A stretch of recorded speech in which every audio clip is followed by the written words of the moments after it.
আসসালামু আলাইকুম viewers. So আমরা যারা ফোন দিয়ে সার্ভে কাজ করি তাদের ফোনে আইপি সেট আপ করতে সমস্যা হয়। সো ফোন দিয়ে কীভাবে আইপি সেট আপ করবেন সেটা এখন দেখাবো। তো ফার্স্ট অফ অল আপনাকে গুগল প্লে স্টোর থেকে টার্ন টু ট্যাব নামে একটা সফটওয়্যার ইনস্টল করতে হবে। সো এটাই সেই সফটওয়্যার আমার ডাউনলোড করা আছে। ওকে, সো ডাউনলোড করে ওপেন করার পর এরকম একটা পেজ আসবে। সো এখান থেকে কিভাবে প্রক্সি সেটআপ করবেন। সো আমি আমার নোটপ্যাডে একটা প্রক্সি নিয়ে রাখছি।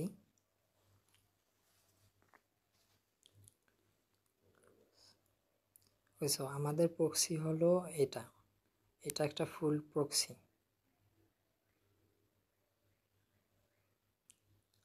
আমাদের প্রক্সি হলো সক্স 5 প্রক্সি টাইপ।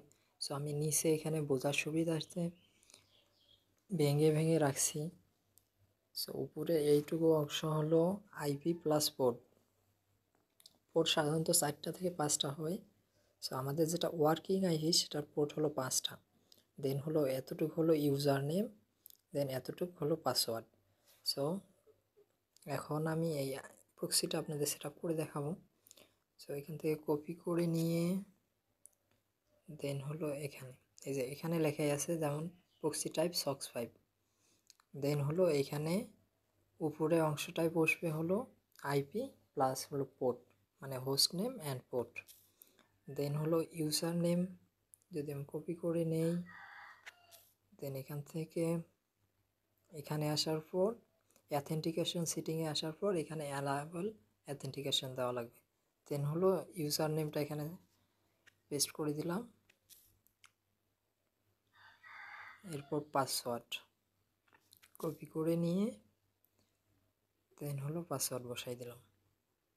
তো আমাদের আইপি বসানো কমপ্লিট। দেন কানেক্ট দিলে আমাদের আইপি হলো কানেক্ট হবে।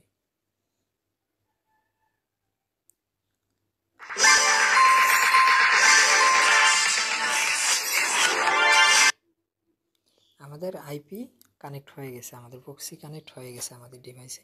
সো এখন এখান থেকে আমরা প্রথমেই হলো গুগলে যাব। আমাদের ফোন কিন্তু পুরোটাই হলো আইপি কানেক্ট হয়েছে, মানে আমাদের যে দেশের আইপি, যেমন আমার ইউএসের আইপি, সেক্ষেত্রে পুরা ফোন আমার ইউএসের লোকেশন হয়ে গেছে। এখন আমি যে কোনো ব্রাউজার থেকে সার্ভে কাজ করতে পারবো ইউএসএ।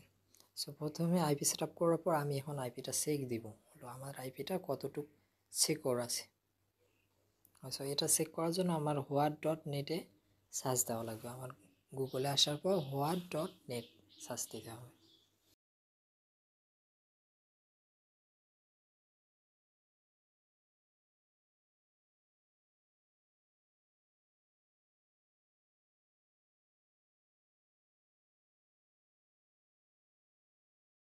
ওকে, সো আমার আইপি সেট আপ হওয়ার পর আমি এখন হোয়াট.নেটে সার্চ দেওয়ার পর এরকম একটা পেজ আসবে। দেখেন এখানে ইউর ডিসকাস 90% আছে, এখানে 100% করতে হবে। 90% হলেও সমস্যা নেই। এটা হলো যখন আপনি হলো টাইম জোন ঠিক করবেন তখন হলো এটা আপনার অটোমেটিকলি 100% হয়ে যাবে। যেমন এইখানে টাইম জোন আমার ইতিমধ্যে বাংলাদেশ আছে, মানে +6 আছে, সেক্ষেত্রে বাংলাদেশ আছে। এখানে আমার -7 করে দিলে হলো ইউএসএর টাইম হয়ে যাবে আর ইও ডিসকাস 100% হয়ে যাবে। সো এটা আমি দেখাচ্ছি না,